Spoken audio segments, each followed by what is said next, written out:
Okay, I think we have a couple people online. Over the years. Oh, If you can hear us, please let us know. Lacey said it on my phone. So we better be good. I can hear you. Yay! Good. Good morning. We can hear you. We're off to a good start. There you go. A successful radio. Okay. We are now on chapter 12, finally. At least you think we're on chapter 12 because Well, here's a summary to chapter 11. oh, good. I'm just going to read this to you. The Christian God is more than any of our thoughts of God allow for. God, who is mystery, is also love, and any attempt on our part to limit that love is, I believe, not of God. A boundless God will sooner or later render all our thinking obsolete, including the words on this page. I find great peace and hope in that realization. And you'll find that concept that God's love is boundless carried into our final chapter. So, I like that. So I do too. So here we go. Now we're in chapter 12. The author says, in recent years I am more able to recognize them for what they are. Curveballs he's talking about, obviously, that they keep coming. They are invitations to curiosity and hope in my walk of faith rather than crises to be feared and managed. Anybody buy that? Not buy that? Buy it. Buy it?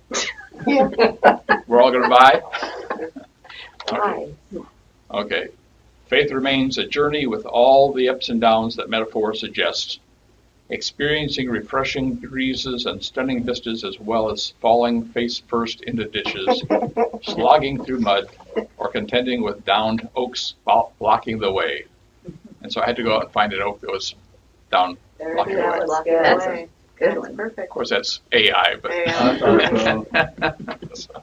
I was waiting for Dennis to say, you didn't find that one. Everything's AI now. It's very frustrating. So here's an observation by the author.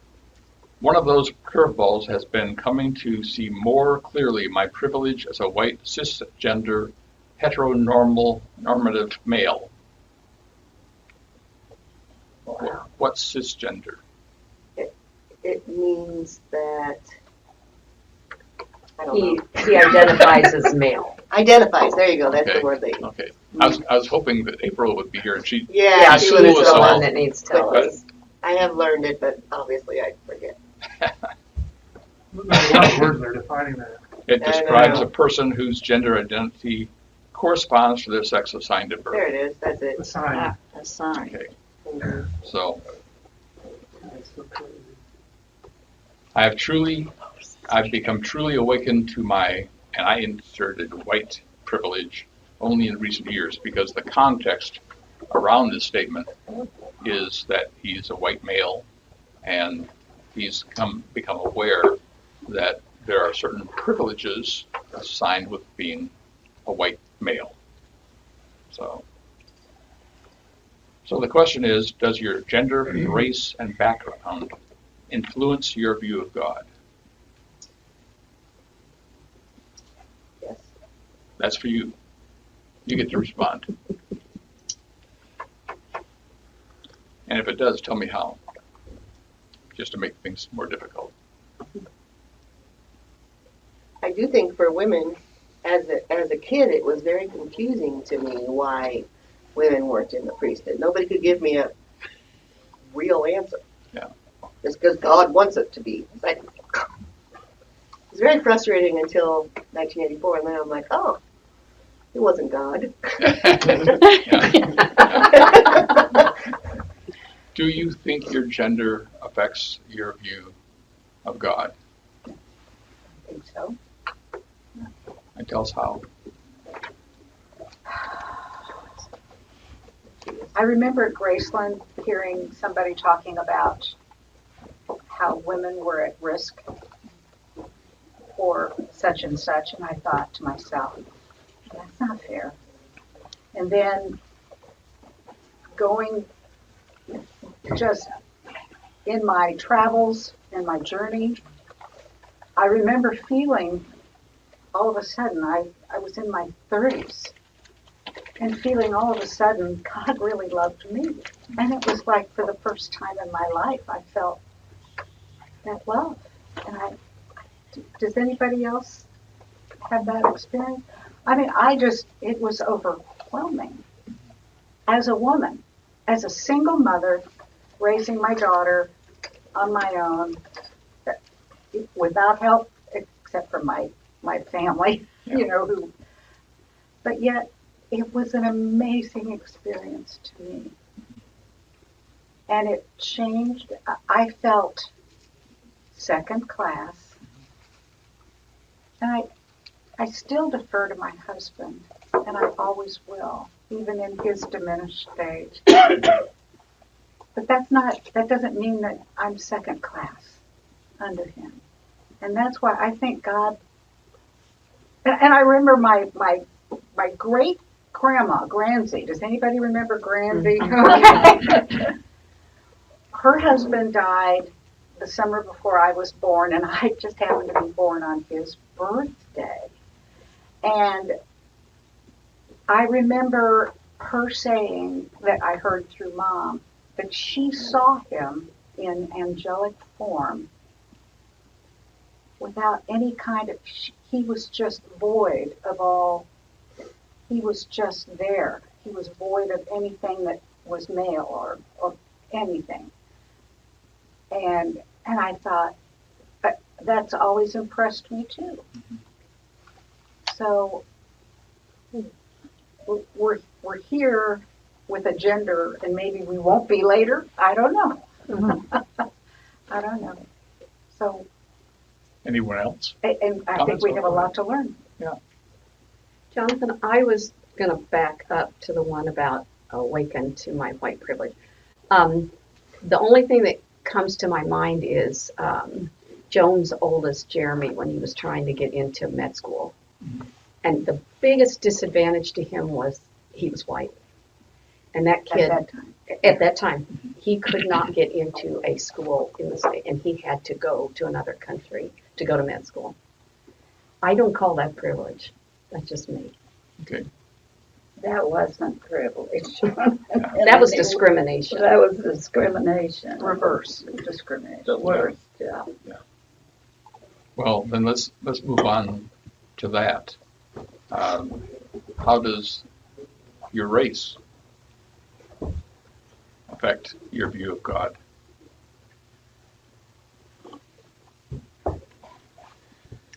White Jesus. Yeah. Yeah. How many Male pictures white of Jesus have you seen where he is a dark-skinned Palestinian? Not very many. You do occasionally, not yeah. many. Hispanic. The one that you brought, he is more tanned in that picture. Yeah. And I've got that picture of Mom's hanging now too. And he is more realistic. My friend, who is a black man, took his family to Mexico a couple weeks ago. And before he left, he and I made a plan in case he was stopped in the airport. And after we made that plan, and he had my number just in case he needed a lawyer, blah, blah, blah, I started thinking, I don't need to make plans like that, but he and his family did. So now I see white privilege as walking out the door. I don't worry about anybody picking me up. Or, I know Prairie Village cops don't like Missouri license plates. I had that experience, but it's worse for a black or brown person. Yeah. That is a fact. So that's my white privilege. Well, and we're not saying, as Judy pointed out, we're not saying that the privilege always goes one way. No, it doesn't. But generally speaking in this country, if you're white, especially if you're a white male, you're given a little bit of forgiveness. And any other comments on that? How about your background Does that have an influence on your view of God? Absolutely. Yeah. And if so, tell me how. I think depending on your economic status, I don't know, to me, if you're better off, you don't have the concerns about necessarily meeting, whether you're going to be able to meet your obligations. And I know I have a problem with figuring out stewardship for me. I feel stingy because I'm afraid if I give too much, then I'm going to be left, and what if I can't meet the obligations? I don't know. I think we all have that. How many of you came from an RLDS background? And it had no influence on your view of God? Yeah. Oh, yeah. Go back to the Joseph Smith's vision in the grove. What do you see? Well, he had different stories about what he saw, but Yeah. the most common one that we accept is he saw two personages. Yeah. And they looked like men. If you think of God as spirit, for Joseph, he assumed the shape as a man. Yeah. So, And how often do we pray to our Father in heaven? Always. And some people don't. And Almost why do they always. not? Because sometimes people have had a bad experience with the Father, and therefore they can't view God as the eternal Father. They'll refer to him as the creator or of the universe and all sorts of other language. So well, we use male pronouns a lot, but it's a little impersonal when we start referring to God as something that isn't male or female. Yeah. That doesn't have we have to anthropomorphize God. That's a big word. Look up the dictionary. I can't do that. We tend to, as the human race, we tend to anamorphize everything. Like we talk to our pets, we talk to our plants. We want them to have a personality. We want them to have a spirit. Instead of just Dogs have person. oh yes, they do. But they are Cats do too. they are not humans. They're not going to answer us, but we want them to be able to. Oh, my cat answers me. We may have acted You're going down together. the wrong rabbit hole, Yeah. April. We want to see ourselves in everything. Is what I'm trying to say. We want to see ourselves in everything. There you go. It doesn't matter if it's art, if it's Jesus. Like, yeah, women will may, depending on how they're brought up, see see God as a woman. But most all churches preach him as a white male or as a male in general. So we're going to see what we were raised to see or think of him in that way. We're not going to think of him as, just a speck on a board or something talking to us or whatever. Different people have different ways of thinking, but we want to see ourselves in everything. And so when we're looking at the world, we look at it through our own guise. White privilege means that we can leave the house without fearing somebody's going to pull us over or somebody's going to threaten us. And even in a neighborhood that's predominantly not like us, we still look for those kind of things. And we also don't feel safe when we're not the majority anymore. And it's like, oh, this should not be my thinking. Yeah. But it is, because that's how we look at the world and how we see everything. Well, taking one step back, I think, how many of you would feel comfortable referring to God as it? No. I think that's why we try to imagine it in something that's more personal, just to help us. I don't know that God needs us to do that, but at least I don't think I would. First, Yeah, sorry, you were finishing up. Just like I wouldn't refer to a child as it. Mm-hmm. Would you refer to God as she? Yes. Yeah. I was gonna say Jordy does all the time. I think we need to dial up AI and have it ask it to create a picture of Jesus and God and see what happens. And that'll be the definitive answer. Oh, God. You rely on AI. How many of you have seen the film Oh God with George Burns? Yep. Yeah. Oh, yeah. Remember, there's a scenario that I love.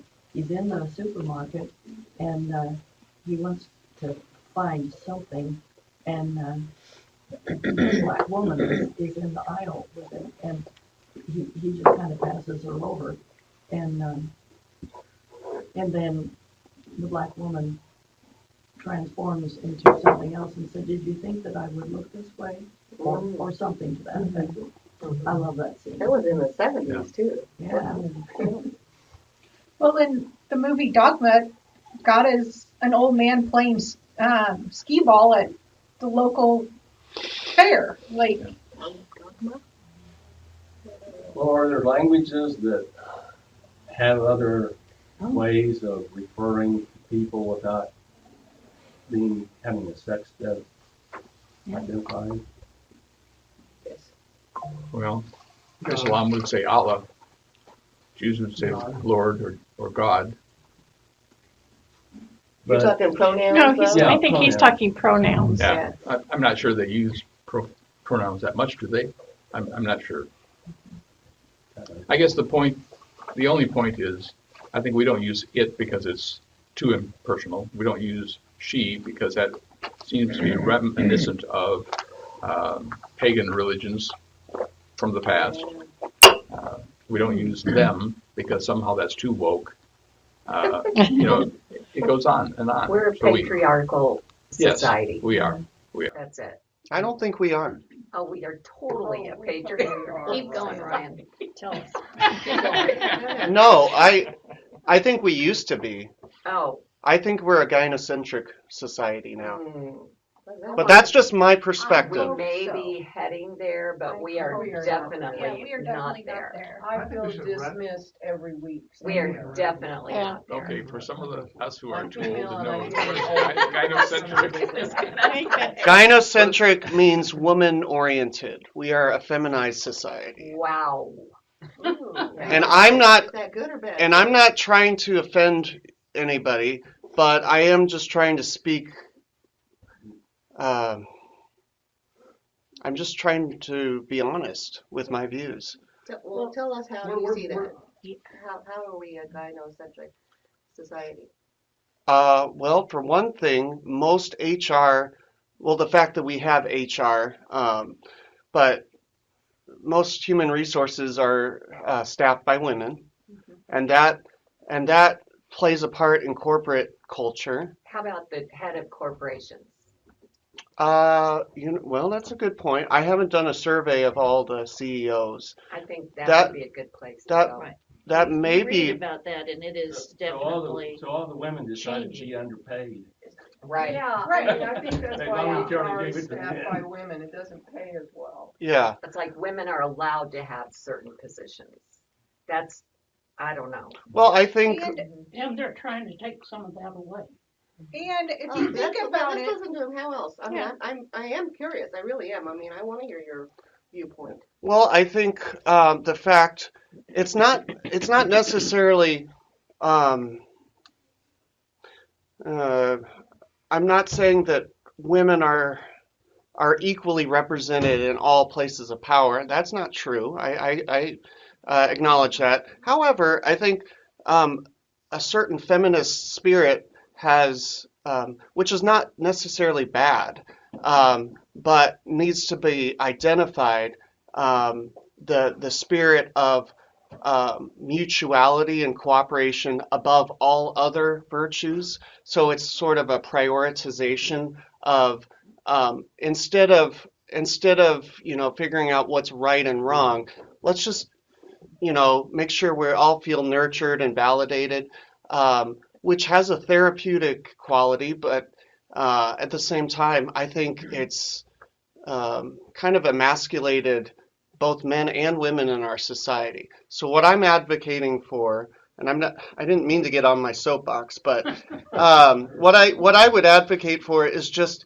realizing that just seeing that the scales have tipped a little bit, and that we can change the balance. I don't know how we change the balance, but we respect that there are kind of there's sort of a masculine energy and a feminine energy, and everybody has it. I have a certain masculine energy and I have feminine energy, and it is a balance. But if, for instance, I'm sorry, I have certain. Actually, I'm not gonna genderize this necessarily, but I have certain passive aggressive tendencies. So which means I tend to kind of indirectly go at problems and I don't tackle it head on. And whether you want to say that's feminine or not, I don't know, but It's not. It's not. well, My boss is exactly like that. He drives me crazy. What would you say are you saying we've already reached that point, or are you saying we're heading that way? Sounds like you're saying we're already there. The scales tipping. I think that men are generally at a disadvantage in today's society. That is an interesting way of looking at it. Boys. What do you say?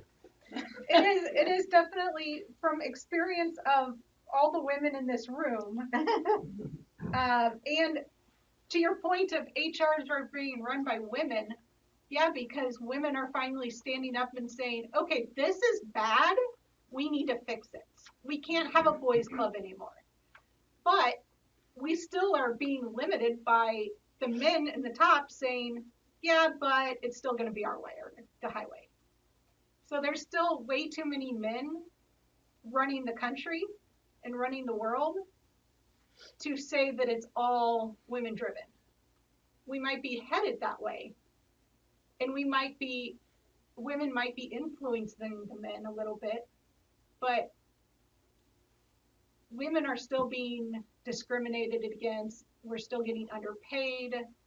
I mean, nurses who are predominantly women just got classified as non-licensed and pretty much just a helper. Professionals. So it's just like we got everything that we've worked for over the years ripped away from us by a man. When you think of history, it is not that long ago that women entered the workforce. Mm-hmm. I'm guessing most of our group in this room, our moms didn't work full time. Well, ours did. Mine did. She was ahead of her time. Did you get pushback from the other women around you? Yes, Yeah. My mom did, especially the and my first mom grade did too. teachers. Yeah. Yeah. They were so obnoxious. Well, I guess I appreciate the input. My position right now is unchanged, but I'm willing to hear out the arguments. And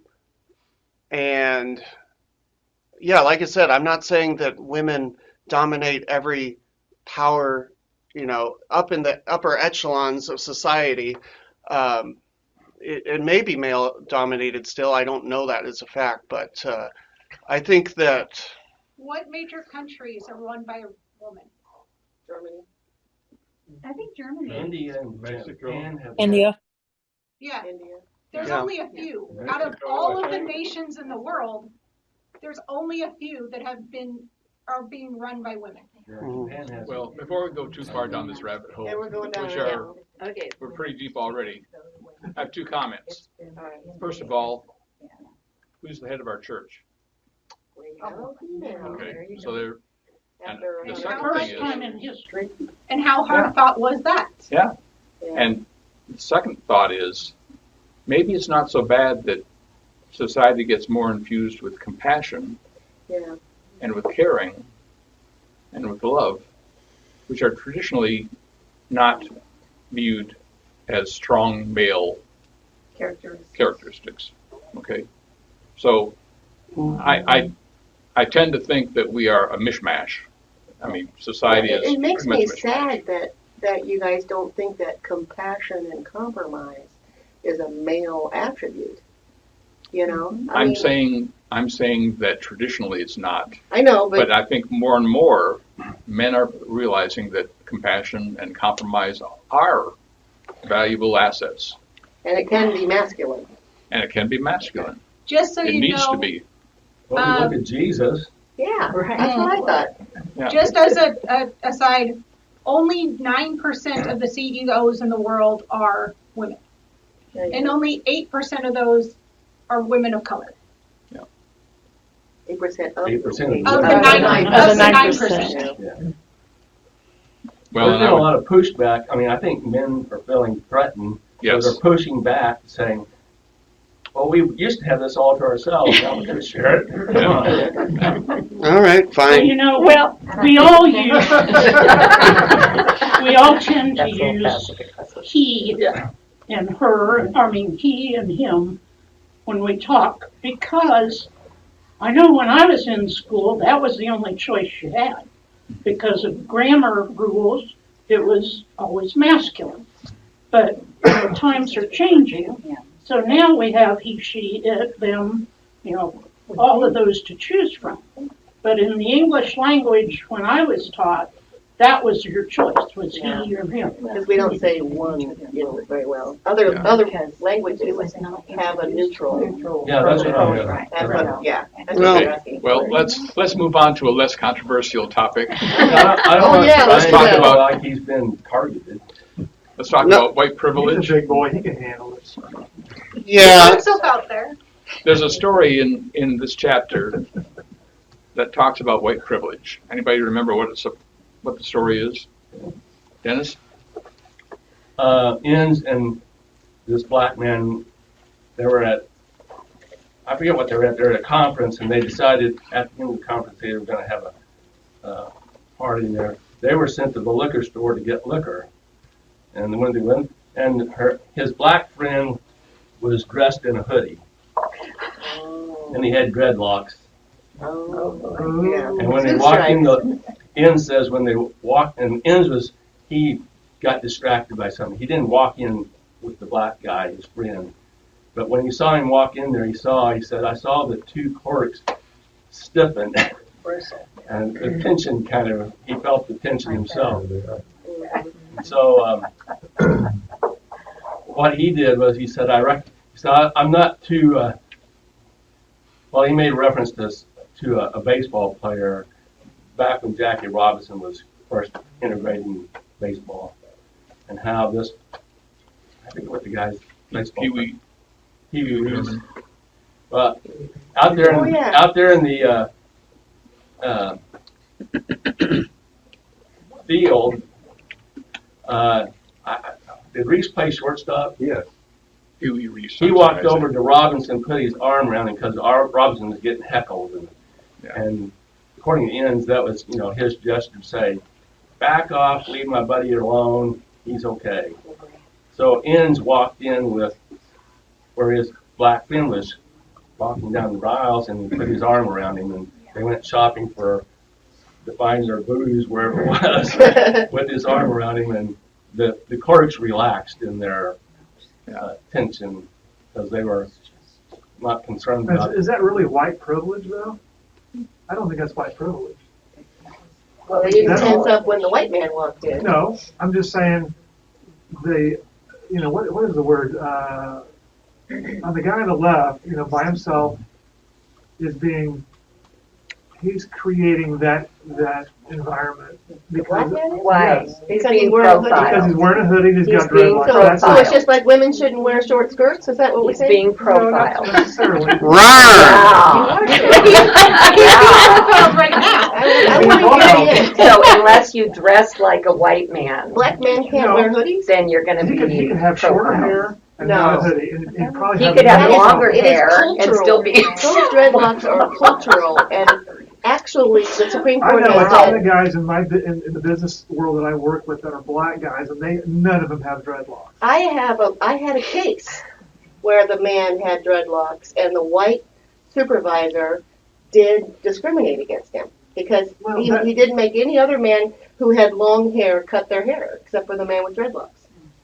If there was a white guy walking in like that, I'd probably have the same look on my No. face. Yeah, you would. I No, we guarantee wouldn't. it. I guarantee you we wouldn't.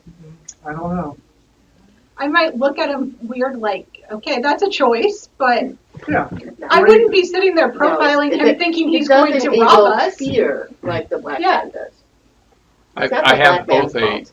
a white, a navy blue, a black, and a gray hoodie. I've never had problems going into any store or had people react to me. Of course, I look like an old man. There you go. It's your white I'm- dress, not threatening. You're profiled. Asking someone to dress differently is white privilege. Yeah. That's what we're talking about. Yes, I agree. Yeah, because you're I'm not imposing your, Yeah, you're not going to ask a white man to wear a different color hoodie, are you? Or not to wear a hoodie. I think it's the combination of all the aspects. Well, it's not the victim's fault.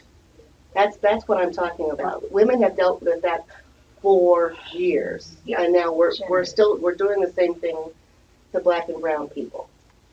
Okay, let's take a look at what the author defines white privilege as. It's not an overt act of racism, but the simple observation that people of white skin are historically and culturally dominant and therefore seen as the standard or norm. So I can go places that some of my friends can't go because I'm an old white guy. And he goes on to say, do you understand that concept, or have you seen it or experienced it? And based on our discussion already, some people have seen it. And by the way, we also need to be gentle with those people that we disagree with in this class and elsewhere. Excellent point. Because we're all learning. Life is a learning process. So I will say, I want to apologize for all men that the women have attacked today, but you kind of It's no problem. you kind of got an entire room of very well-spoken women, so it is hard to step up and say, hey, when you've got a lot of women sitting around. Oh, and I'm in the field of music therapy. That's 95% estrogen right there. But yeah, I think Just education in general. what? Yeah. Education in general. Yeah, to my point, gynocentric. yes, but Different Okay. Anyway, I think to Steve's point though, Steve, you might actually be racist. I hate to say it. No, I think that. I didn't do that. Sorry, we're not. Are we recording? I hope we're not. Yes, No. we are. Okay.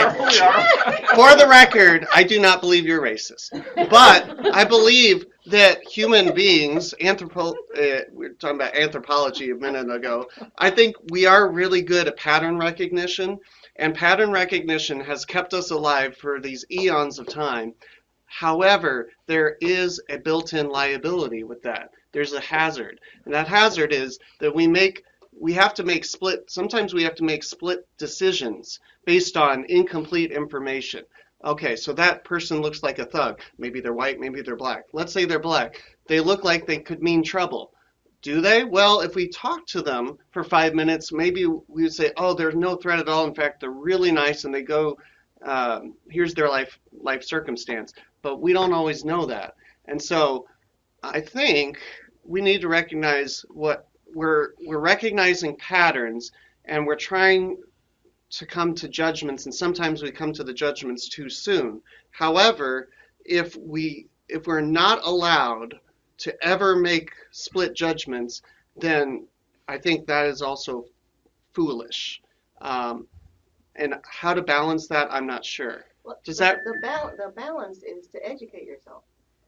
You know, like you just said, if you get to know the black person or black people in general, how many white people have black friends? Yeah. You know, we segregate ourselves so much that we don't know the other side. How many gay friends do we have? How many black friends? How many brown friends?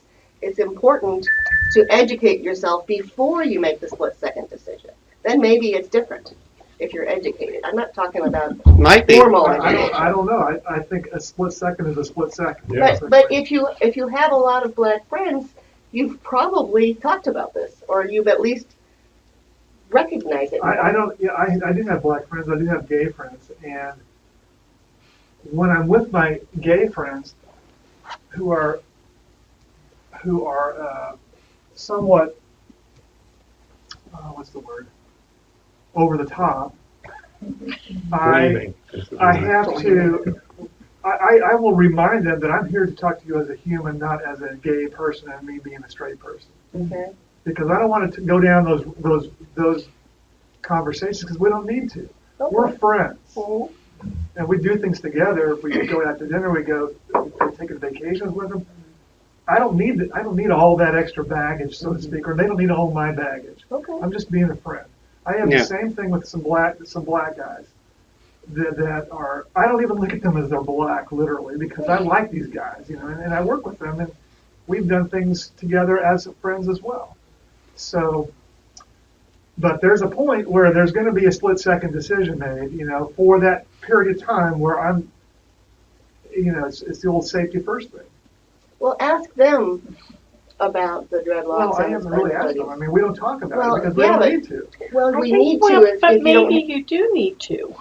I think part of the problem. I just view them as a regular human being. But if you don't know their opinions, then you don't know what the black man walking through the door is thinking either. Joyce has some. I was going to say, when we were talking about how you see God, we're all talking from our own lens. Mm-hmm. That's all we have. So it's almost impossible to put yourself in someone else's shoes and really experience what they have experienced. So by any kind of judgment, we're kind of not discounting them, but we're blocking an opening to get to know something different than what we know. You know what, the second reminds me of, there's some kind of psychological concept that says that we may react one way to a person or to an event or a situation, but humans have the ability to not act on that. Animals typically don't. If they're threatened, they'll growl or they'll attack. Humans have a choice, even if it's just a second or two, in how we react to the people we meet and the situations we meet. So, for what it's worth. So, I want to say a little bit more. Yes. Just something about what Joyce said. That we don't know what the white guy's experience is either. Right. They may be attacked daily by black people with dreadlocks. In that case, a split-second decision seems pretty reasonable to say, I don't know whether I trust this guy. Mm-hmm. Because they're operating through their lens. Yeah, it goes both ways. Yeah. Which is why if you walk in with dreadlocks, you probably ought to smile a little. Yeah. So true. So I do feel like, I don't feel like any of the white mothers worry as much when their son gets in a car and drives away as much as a black mother does. Because we've seen, and it's not 100%, but we've seen so many instances where a black person gets stopped and it escalates immediately, and especially down in the South. It's scary for for a black person, and I've talked to some, that have expressed their feelings, how scary it is that the white moms just don't normally have, and if you stop and think, if you stop your car in a white neighborhood, you're not quite as worried about it as if a white person gets stopped in a black neighborhood or a Hispanic neighborhood. And sometimes that fear is real, and sometimes it's prejudicial, depending on the neighborhood and depending on your experiences within your life. So, we all have baggage, and there's no way around that. How many women have lived their entire life with a husband who is abusive and have hidden it? How many children go to school who are abused or don't have food, that the teachers are the ones that notice it because they don't come with clean clothes, or that their bodies aren't clean. And if they're not paying attention to that, then that child could go through life in really bad shape at home, but putting on a face to public that we wouldn't understand. Well, moving along, the author says everything, what is white privilege and all the other, our background have to do with our view of God. It says everything. Our view of God is not neutral, it's bathed in the totality of our human experience, which includes your privilege. That I'm not remotely special, even though people of my skin color for many centuries have been more or less in charge of how the rest of the world sees the Christian God. Curveballs can include private matters as well as cosmic matters like galaxies and protons, which we've talked about in the book, but also caused by my growing awareness of the tribalism that I have been complicit in. I have come to see that I am no different from Jonah and his deep othering of the Assyrians, despite God's call to the opposite. So, what's tribalism? I like that.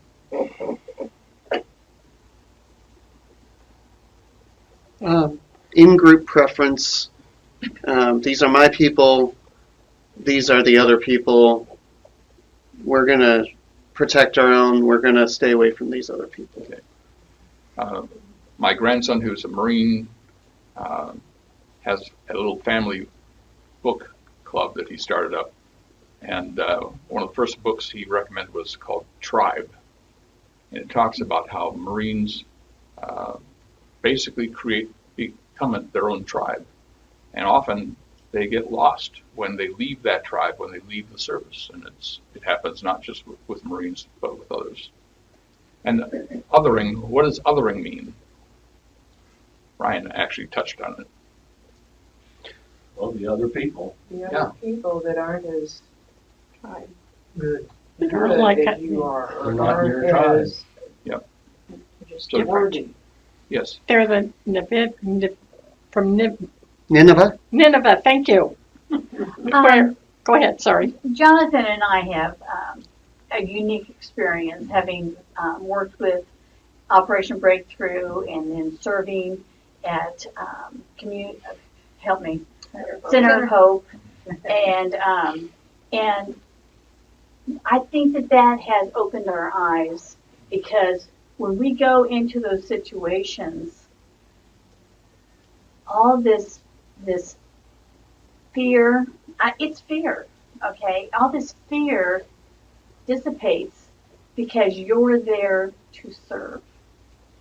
And it's really very freeing.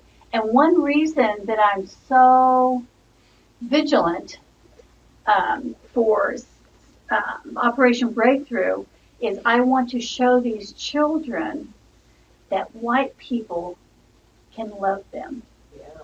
And I just want to be a tool, and I ask God to help me to be that tool, because I want to change their view just a little bit to see a white person as loving and accepting. And yes, no, you cannot do that. That's against the rules. You know, we can be disciplinarians, but we can do it in a loving way. And so, What's yeah, been your response, Robin? Huh? What have you seen as a response?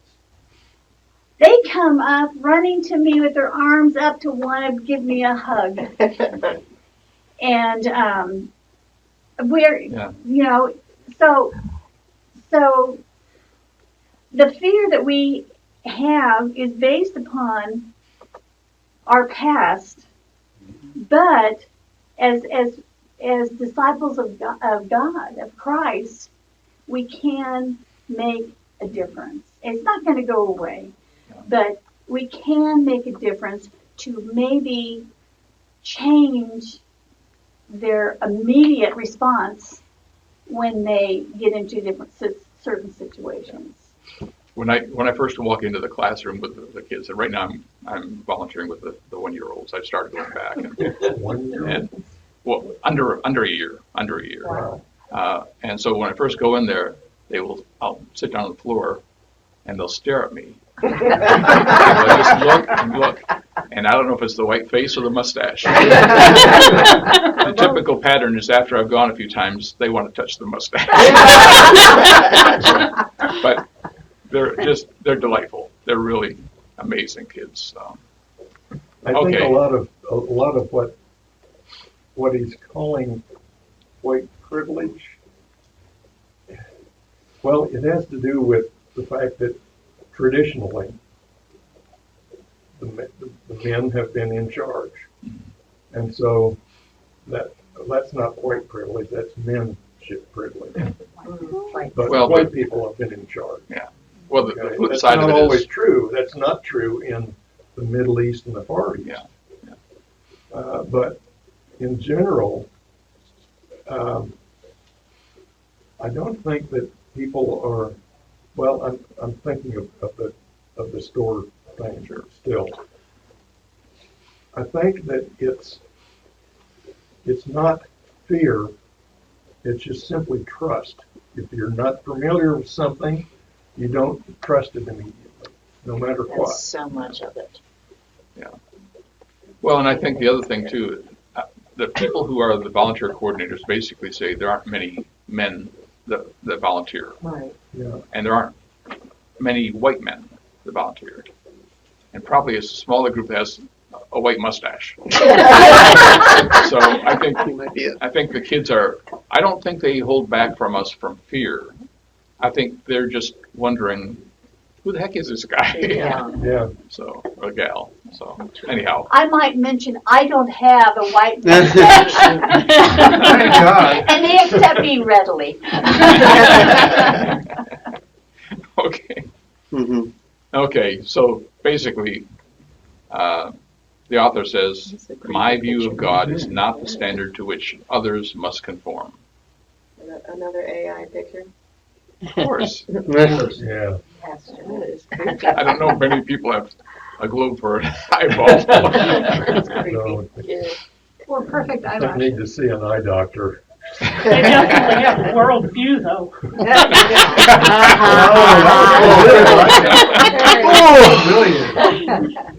Well, anyhow, Serious the point is made. cataract to me.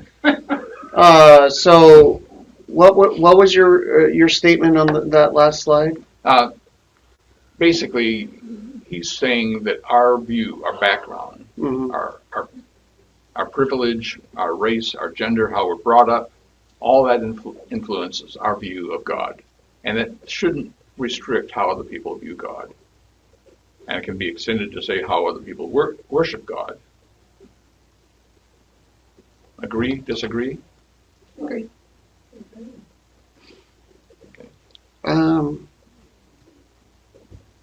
Probably not entirely, but let's go on instead. Okay. Well, none of us have all the insight and information and all the right answers. I mean, we're all searching for who is God. what is my relationship? What does the cosmos mean? What does my life mean? And we're not all going to have the same answer. Mary has a comment. Oh, Mary? Watching the splashdown Friday evening and some of the conversations with some of the current astronauts and former astronauts, one question was asked. When you were up in space and you looked back at Earth, what was your impression? And one said, how beautiful Earth is, and it's my home, and everybody on it is my family. I thought that was pretty profound. Somebody else had said, we're all in this together. Yeah. Exactly. So our perspective needs to widen. Yeah. Mars. So we all need to take a trip to space. Yeah. You go first. Thank you. I don't even like to fly, much less go into space. Maybe just a trip to KCK. Well, the author goes on to talk about the Christian faith was like a candle, first lit in the Middle East 2,000 years ago, then spread to Europe and North America, and now is settling in Central and South America. And again, he's trying to broaden our perspective to say Christianity is not just North American. The typical Christian today is in the Southern Hemisphere, has dark skin, is poor, charismatic, and female. He said, I have learned God is not only out ahead of me, as I've been saying, but is carrying on with projects without the need to consult my corner of reality. I love that. I am being marginalized by the gospel, somewhat like the Jewish and Gentile readers of Paul's letter to the Romans might have felt marginalized at a time at hearing how both groups, despite their tense history, were nevertheless equal in God's eyes, and that neither had the upper hand. And I'm moving right along because we're running out of time. And he talks about church performance. And he says, God is not interested in church performance and the games we play with respect to God. I came to believe, despite the loud contrary voices in my head, that God honors simple honesty more than going along with scripted roles. And he goes on to talk about sons and daughters who don't necessarily attend church and, but still can be very spiritual and loving people. And by the way, what's that building? Looks like Kirtland Temple. That's the Kirtland Temple. I thought I'd throw that in and see if any of you could. That's not AI. So, and he talks. Yes. I have a question. Yes. There's two front doors. Is one for men and the other's for women? I've never been. I'd love to go. No, I don't know. That was really common architecture back in the Okay. Well, they have two aisles in the, anyway. On the inside. Okay, thank you. No. Go on. I thought you were going to say one is for the Aaronic and one for the. Well, that's what I was thinking was the Aaronic and Melchizedek. But then women had to come in from the back. Yeah. Way back when. And there's a bigger door at the back for the women. Okay, go ahead.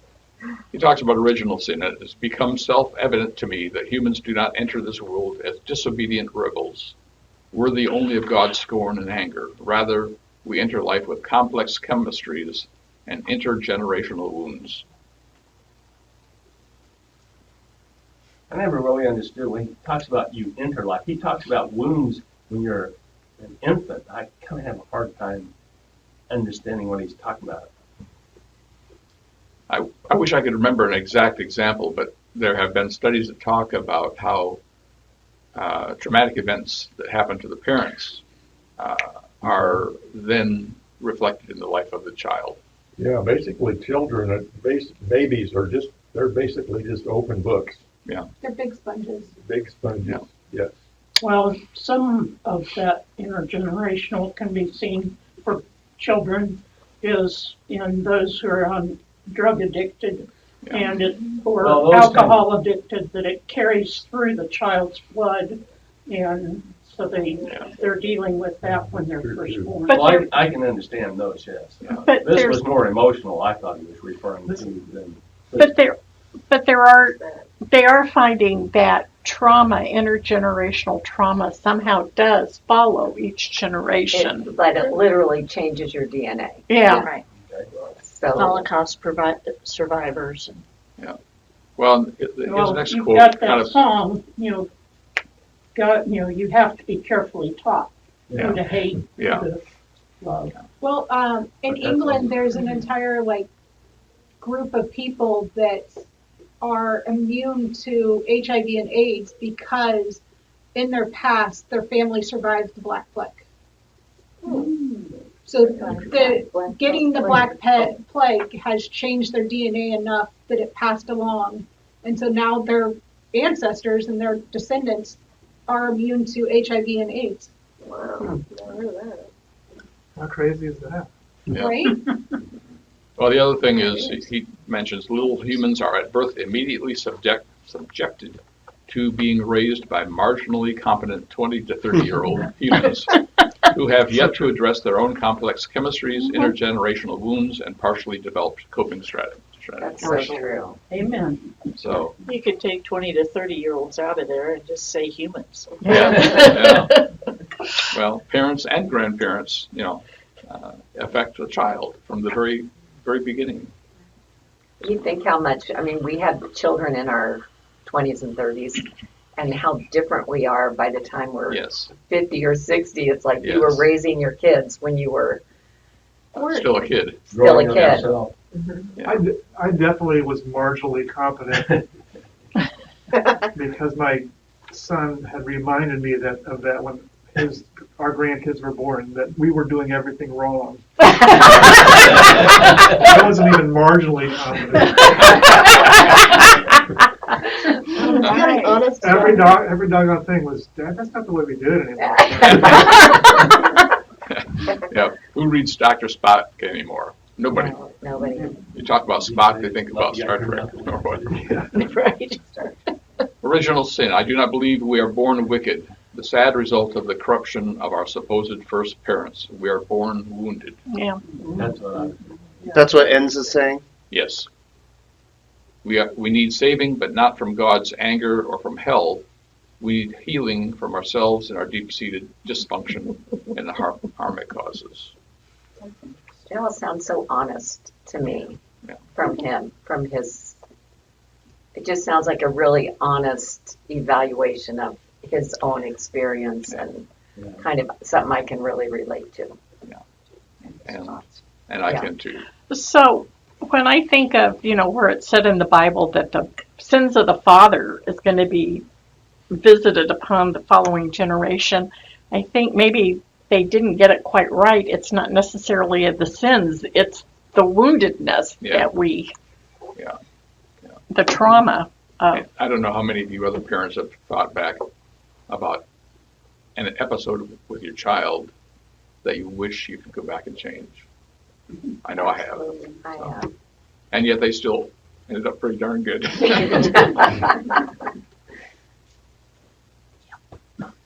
God's prime directive and role of the church, the author says, is towards moving a direction, basically moving us towards a hyper consciousness of the fact that He is not out there to root out, punish our rebellious spirits. I'm not saying it very well, but you can read the better, more succinct answer. Mm-hmm. It says the role of the church is to be doctor and nurse, not judge and jury. There you go. And I like that. So I had to go a long ways to find these three guys to post for. It's the same guy with this. Expert on AI, John. You can tell I'm having too much fun with AI. But, he talks about the church needing to be a safe place, and he talks about Alcoholics Anonymous as being the place where people can bare their souls. And the point of every meeting is not to tell people what's right and what's the correct view, but rather to be helpful. And I view that as the role of the church. I think this congregation does that very well. Mm. And I'm not going to go through all the AA thing because we have less than 30 seconds. But So how do you deal with somebody who's unrepentant? They are actively sinning, and they have no intention of stopping sinning, no matter who it hurts in their lives. Maybe they have a chip on their shoulder, or maybe they're just psychopaths. How do you deal with those people? I think the first thing is, what does Jesus tell us? He tells us to love our neighbors. And love the ones who sin. Love, just plain love. Sometimes I've had situations where I knew someone in that kind of situation, and you just keep being their friend. You just keep being there. You don't condone what they're doing. You don't enable it, but you love them. And eventually, not always, but in many cases, they'll come around and they'll start. I view it as my example is the most important thing, not how I preach to them, even though I preach a lot. But I try not to. And even with my own kids, I found that, preaching doesn't do the job. Loving them and caring for them and helping them where I can, that does the job. But if the relationship is toxic, sometimes the person in the relationship has to say, okay, I can no longer deal with this because it is making me more like you. And they have to, it's not that they don't deserve love and forgiveness. And that, yes, they may have some deep-seated trauma, but sometimes you may have to just walk away. And that's loving yourself. Yeah. You have to love yourself as well as the people you encounter. And it doesn't mean that you can't love them from afar. You just can't have them in your life. Right. Because it's, toxic. There is a point where toxicity is too much. And it will drag people down. But you can love them afar. You can pray for them from afar. Definitely. It's called self-preservation, I think. Yeah. Yeah. So I'm going to spend 30 seconds on the epilogue and ask questions that you can't answer here. You'll have to address them yourself in a later session. The epilogue basically says, what if? What if when our lives include anguish and suffering, what if a gentle way can be opened to us to move toward a bigger vision of what we mean when we talk about God? What if we are meant to live free from fear concerning God?